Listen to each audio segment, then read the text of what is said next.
మా latest videos కోసం మా ఈ తెలుగు న్యూస్ ఛానల్ సబ్స్క్రైబ్ చేసి గంట సింబల్ యాక్టివేట్ చేసుకోండి. 2023 అక్టోబర్ 14న శనివారం రోజు మహాలయ అమావాస్య రాబోతోంది. ఈ రోజే సూర్యగ్రహణం కూడా ఏర్పడబోతోంది. ఇలా 76 సంవత్సరాల క్రితం జరిగిందని, మళ్ళీ ఇప్పుడు జరుగుతుందని పండితులు చెప్తూ ఉన్నారు. శనివారం రోజు అమావాస్య తిథి కలిసి వస్తే దానిని శని అమావాస్య అంటారు. అమావాస్య శనివారం రావటం చాలా విశేషం. దీనినే శని అమావాస్య అని పిలుస్తారు. ఇది శనిదేవుడికి ఇష్టమైన రోజు. నవగ్రహాలలో శనికి ఎంతో ప్రాముఖ్యత ఉంది. వాస్తవానికి శనిదేవుడు చాలా మంచివాడు. అమ్మా నాన్నల ప్రేమను శనిదేవుడు చూపిస్తాడు. శని భగవానుడు అంటే నీతి, న్యాయము, ధర్మబద్ధతకు కట్టుబడి ఉంటాడు. గోచార రీత్యా శనిదేవుని అశుభ దృష్టి ఉన్నవారు భక్తితో కొలిచి ధర్మబద్ధంగా జీవించే వారిని ఎలాంటి కీడు చేయకుండా కాపాడుతాడు. శనివారం అమావాస్య తిథి నాడు శనిదేవుడు జన్మించాడని నమ్ముతూ ఉంటారు. అందువల్ల శనివారం నాడు యాదృచ్ఛికంగా అమావాస్య తిథి వచ్చినట్లయితే ఆ రోజు శనిదేవుణ్ణి ఆరాధించటం మంచిదని శాస్త్రాలలో పేర్కొన్నారు. శనికి సంబంధించిన అనేక బాధలు, సమస్యలను ఈ సమయంలో దూరం చేసేందుకు పరిహారాలు చేస్తారు. శని అమావాస్య కేవలం ఏడాదికి 2 సార్లు మాత్రమే వస్తుంది. కొన్నిసార్లైతే శని అమావాస్య యోగం ఏడాదికి ఒక్కసారి కూడా రాకపోవచ్చు. ఈ రోజున శని భగవానుడికి చేసే పూజా పునస్కారాలు, దాన ధర్మాలు మామూలు సమయంలో చేసే వాటికంటే అధిక శుభ ఫలితాలను ఇస్తాయి. శని అమావాస్య రోజు శివుడికి అభిషేకం చేయటం చాలా విశేషంగా లాభిస్తుంది.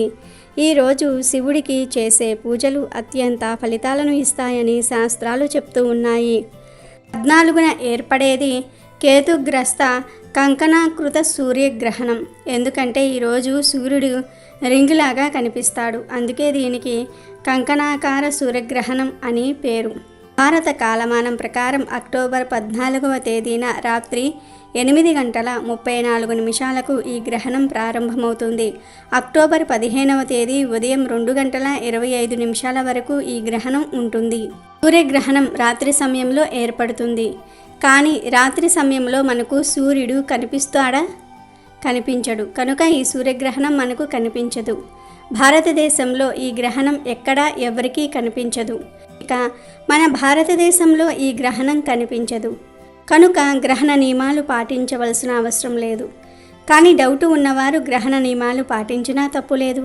అయితే సూర్యగ్రహణంతో కలిసి వస్తున్న అమావాస్య రోజు గోవుకు ఈ ఒక్కటి తినిపిస్తే చాలు, కూటికి లేనివాడు కూడా కోటీశ్వరుడిగా మారిపోతాడని పండితులు చెప్తూ ఉన్నారు. మరి సూర్యగ్రహణం రోజు గోవుకు ఏమి తినిపించాలి అనే విషయాన్ని ఇప్పుడు మనం ఈ వీడియోలో వివరంగా తెలుసుకుందాం. ఫ్రెండ్స్, అంతకన్నా ముందు ఈ వీడియోకి ఒక లైక్ కొట్టి మా ఛానల్ని సబ్స్క్రైబ్ చేసుకొని మాకు సపోర్ట్ చేయండి. సర్వదేవతా ఆవాసం గోవు. గోవును తల్లిగా భావించి తల్లి చేసే మేలును మనకు కలిగిస్తుంది గనుక గోమాతగా తలుస్తాము. ప్రపంచంలో ఉన్న జీవులలో ఆక్సిజన్ పీల్చి ఆక్సిజన్ వదిలే ఏకైక జీవి గోవు. గోవు పాదముద్రలు పడిన స్థలం అష్టైశ్వర్యాలకు నిలయం. గోవు పవిత్రతకు మరియు శుభానికి చిహ్నం. గోవు యొక్క పాలు, మూత్రము మరియు పేడ ఎంతో పవిత్రమైనవి. ఆవును దర్శించి రోజులోని పనులు ప్రారంభించటం ఎంతో శుభశకునంగా భావించబడింది. ప్రాచీన పవిత్ర భారతీయ సంస్కృతి సంపదలకు ప్రతీక గోమాత. భారతీయులకు అనాది నుంచి ఆరాధ్య దేవత. మానవ జాతికి ఆవు కన్నా మిన్నగా ఉపకారం చేసే జంతువు మరియొకటి లేదు. ఆవు కొమ్ముల మూలంలో బ్రహ్మ, విష్ణువు నివసిస్తారు. అగ్రభాగాన తీర్థస్థానములు, స్థావర జంగములు అలరారి ఉన్నాయి. శిరస్సుకు మధ్యభాగం శంకరుని గేహ బిగువు అంగాలలో చతుర్దశ భువనాలు ఇమిడి ఉన్నాయి అని అథర్వణ వేదం చెప్తున్నది. నూతన గృహ ప్రవేశ సమయంలో ఇంట్లో గోమాతను పూజిస్తే ఆ ఇంటిలో ఏదైనా దోషాలు ఉంటే తొలగిపోతాయి. ప్రతిరోజు భక్తితో గోసేవ చేస్తే జాతక దోషాలు కూడా తొలగిపోతాయి, సిరి సంపదలు కలుగుతాయి. గోమాతలో సర్వదేవతలు కొలువై ఉంటారు. అందుకే గోమాతను పూజిస్తే సకల దేవతలను పూజించినంత ఫలితం దక్కుతుంది. పశువులన్నిటికీ మూలం కామధేనువు అని పురాణాలు చెప్తూ ఉన్నాయి. అమృతం కోసం దేవతలు రాక్షసులు ఆదిశేషువు తాడుగా మందర పర్వతాన్ని కర్రగా చేసుకొని క్షీరసాగరాన్ని మదించారు. అయితే ఆ క్షీరసాగర మథనంలో కామధేనువు కూడా ఉద్భవిస్తుంది. ఈ ఆవునే సురభి అని కూడా పిలుస్తారు. లోకంలో ఉన్న పశు సంపదలన్నిటికీ ఈ కామధేనువే ఆధారం అని పురాణాలు చెప్తాయి. కామధేనువు ఇంద్రుడి వద్ద ఉంటుంది. మరికొన్ని పురాణ గాథల్లో వశిష్ఠుడి ఇంట్లో, కొన్ని పురాణ గాథల్లో గౌతమ ముని వద్ద ఉన్నట్లుగా కనిపిస్తుంది. సూర్యగ్రహణంతో కలిసి వస్తున్న అమావాస్య రోజు గోమాతను పూజించటం వల్ల ముక్కోటి దేవతలను పూజించిన ఫలితం లభిస్తుంది. అంతేకాదు ఈరోజు గోమాత కనిపిస్తే, ఆయా రకాల ఆహారాలను తినిపిస్తే రకరకాల దోషాలు పోయి తరతరాలకు తరగని ఐశ్వర్యం వస్తుందని వేదశాస్త్రాలు చెప్తూ ఉన్నాయి. మరి ఎంతో పవిత్రమైన గోవుకు సూర్యగ్రహణం రోజు ఏం తినిపించాలి అంటే, అమావాస్య మరియు గ్రహణం రోజు గోమాతకు నానబెట్టిన శనగలను తినిపిస్తే ఆధ్యాత్మిక చింతన లభిస్తుంది. తన్మార్గంలో నడవవచ్చు, దైవ చింతన పెరుగుతుంది. మీకు ఎవరైనా శత్రువులు ఉంటే ఈరోజు గోమాతలకు దోసకాయలను పెట్టాల్సి ఉంటుంది. దీంతో శత్రు నివారణ జరుగుతుంది. మహాలయ అమావాస్య రోజు గోమాతలకు బెండకాయలను తినిపిస్తే మనోధైర్యం పెరుగుతుంది. ఏ పని చేయడానికైనా సరే కావలసినంత ధైర్యం కూడా వస్తుంది. బాగా అప్పులు ఉన్నవారు మహాలయ అమావాస్య రోజు నానబెట్టిన కందులను గోమాతకు తినిపించాలి. దీంతో రుణ విముక్తి చెందుతారు. ఈరోజు కుటుంబంలో కలహాలు ఉన్నవారు, అస్తమానము కుటుంబంలో సభ్యులతో గొడవలు పడుతూ ఉండేవారు గోమాతలకు నానబెట్టిన పచ్చి శనగలను తినిపిస్తే ఫలితం ఉంటుంది. పిల్లలు విద్యారంగంలో ఎదగాలంటే వారి తల్లిదండ్రులు ఈరోజు గోమాతలకు నానబెట్టిన పొట్టు పెసరపప్పును తినిపించాల్సి ఉంటుంది.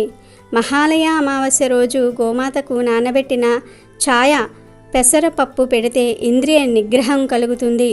ఉద్యోగం రాకుండా ఉన్నవారు, దానికోసం విశ్వ ప్రయత్నం చేస్తున్నవారు మహాలయ అమావాస్య రోజు గోమాతకు గోధుమ పిండి బెల్లము కలిపి పెట్టాలి. ధనం బాగా సంపాదించాలనుకునేవారు గోమాతకు మినపపిండి బెల్లము కలిపి పెట్టాలి. మానసిక ప్రశాంతత కావాలనుకునేవారు మహాలయ అమావాస్య రోజు ఒక్కసారైనా సరే గోమాతకు దొండకాయలు పెట్టాలి. గోమాతకు అరటి పండ్లు తినిపిస్తే ఉన్నత పదవి పొందుతారు. సంతానం కోసం వేచి చూస్తున్నవారు మహాలయ అమావాస్య రోజు గోమాతకు వంకాయలను తినిపిస్తే ఫలితం ఉంటుంది. వ్యాపారంలో అభివృద్ధిని కోరుకునేవారు గోమాతకు క్యారెట్లను పెట్టాలి.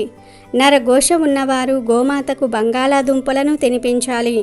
వివాహం కాని వారు గోమాతకు టమాటాలను పెట్టాలి.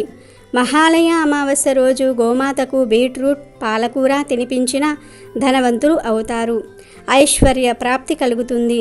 గోమాతకు నానబెట్టిన మినుములు పెడితే ఆత్మవిశ్వాసం లభిస్తుంది. గోమాతకు నానబెట్టిన కందులు పెడితే కోపం తగ్గుతుంది. తోటకూర, బెల్లం కలిపి గోమాతకు పెట్టిన మానసిక ప్రశాంతతను పొందవచ్చు.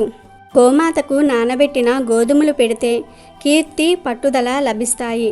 నానబెట్టిన బొబ్బర్లను గోమాతకు పెడితే ధన అభివృద్ధి జరుగుతుంది. మహాలయ అమావాస్య రోజు గోమాత కనిపిస్తే ఆ గోమాతకు నానబెట్టిన ఉలవలు పెడితే వృత్తిలో నిలకడ లభిస్తుంది. కాబట్టి మీకు ఉన్న సమస్యను బట్టి మహాలయ అమావాస్యతో కలిసి వస్తున్న సూర్యగ్రహణం రోజు ఆవుకు ఈ ఆహార పదార్థాలను పెట్టి శుభ ఫలితాలను పొందండి. భాద్రపద బహుళ అమావాస్యను మహాలయ అమావాస్య అంటారు. చనిపోయిన వారందరి స్మృతి కోసం చేసే ఈ అమావాస్యను సర్వపితృ అమావాస్య అని కూడా అంటారు. ఈరోజు పితరులను గుర్తు చేసుకునే తర్పణాలు వదులుతారు, శ్రాద్ధ కర్మలు చేస్తారు. చనిపోయిన తమ పెద్దల జ్ఞాపకార్థం ఏ కులం వారైనా, ఏ మతం వారైనా, ఏ వర్గం వారైనా పాటించే కార్యక్రమం ఇది. ప్రపంచవ్యాప్తంగా అందరికీ ఈ పితృస్మరణ రోజు ప్రత్యేకంగా ఉన్నది. భాద్రపద మాసంలో వచ్చే అమావాస్య రోజున సాధారణంగా పితృపక్షాలు నిర్వహిస్తారు. ఈరోజు పెద్దలకు తర్పణాలు వదలాలి. వారిని తలుచుకునే బ్రాహ్మణులకు భోజనం పెట్టాలి. అలాగే పేదలకు అన్నదానం చేయాలి. వీలు కాని వారు 2 వ్యక్తులకు భోజనం తయారు చేసుకోవడానికి సరిపడే అన్ని వస్తువులు, బియ్యము, ఉప్పు, పప్పు, కూరగాయలు, నూనెతో సహా అన్ని పెద్దల పేరు తలుచుకుంటూ ఉచితమైన వ్యక్తులకు ఇవ్వాలి. వారి పేరున శక్తి కొలది దాన ధర్మాలు చేయాలి. ఈ మహాలయ అమావాస్య గురించి పురాణంలో ఒక కథ ఉంది. దానశీలిగా పేరు పొందిన కర్ణుడికి మరణం తర్వాత స్వర్గం ప్రాప్తించింది. ఆయన స్వర్గలోకానికి వెళ్తూ ఉండగా మార్గమధ్యలో ఆకలి దప్పిక కలిగాయి. ఇంతలో ఒక ఫలవృక్షం కనిపించింది. పండు కోసుకొని తిందామని నోటి ముందు ఉంచుకున్నాడు. ఆశ్చర్యం, ఆ పండు కాస్త బంగారపు ముద్దగా మారిపోయింది. ఆ చెట్టుకు ఉన్న పండ్లే కాదు, మిగతా ఏ చెట్టు పండ్లు కొయ్యబోయినా అదే అనుభవం ఎదురయ్యింది.